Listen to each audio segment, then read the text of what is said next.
बिना सोचे समझे कुछ ना करे। बहुत समय पहले की बात है। एक नगर में एक ब्राह्मण ब्राह्मणी रहते थे। ब्राह्मणी ने घर में एक नेवला पाल रखा था।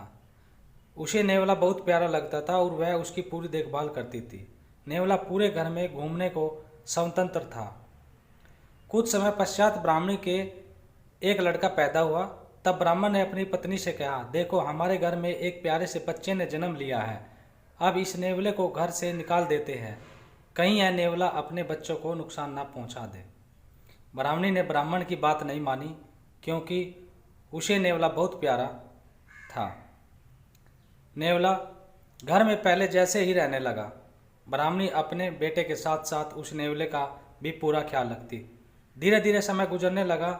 एक दिन ब्राह्मणी पास के कुएं से पानी लेने गई।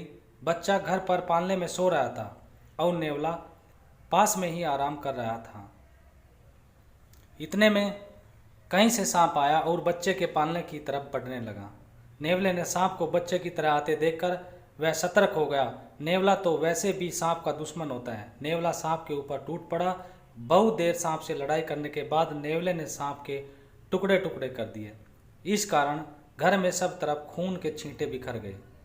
नेवले का मुंह भी खून से भर गया। नेवला बहुत ही खुश हुआ कि उसने अपने मालिक के बेटे की जान बचा ली। वह अपनी बहादुरी दिखाने के लिए घर के दरवाजे पर बैठ गया, ताकि ब्राह्मणी जब आएगी तो उसे इस काम के लिए शाबाशी देगी। जब ब्राह्मणी कुएं से पानी लेकर लौटी तो उसने दरवाजे पर खून से सने हुए नेवले को देखा। यह देखकर वह बहुत ही घबरा गई। उसे विचार आया कि इस दुष्ट नेवले ने मेरे बेटे को मार दिया है, इसलिए वह गुस्से से आग बबूला हो गई। उसने अपने पानी से भरे हुए घड़े को नेवले के ऊपर जोर से पटक दिया। नेवला तुरंत ही मर गया। ब्राह्मणी रोती हुई घर के अंदर भागी।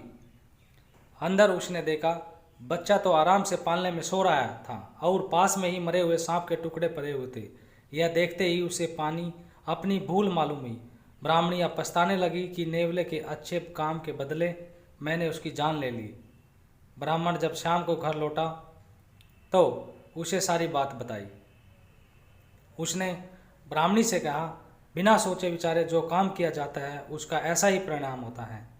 दोस्तों, हमारे जीवन में भी बहुत सारे पल ऐसे आते हैं जिसे हम आवेश में आ जाते हैं। ऐसे में भावनाओं में न बहे, पहले सोचे समझे और फिर निर्णय लें, क्योंकि कुछ देर बाद जब हम अपनी गलती का एहसास होता है तो फिर पछताने के अलावा कुछ हाथ नहीं लगता है।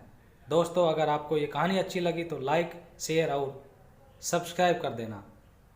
धन्यवाद।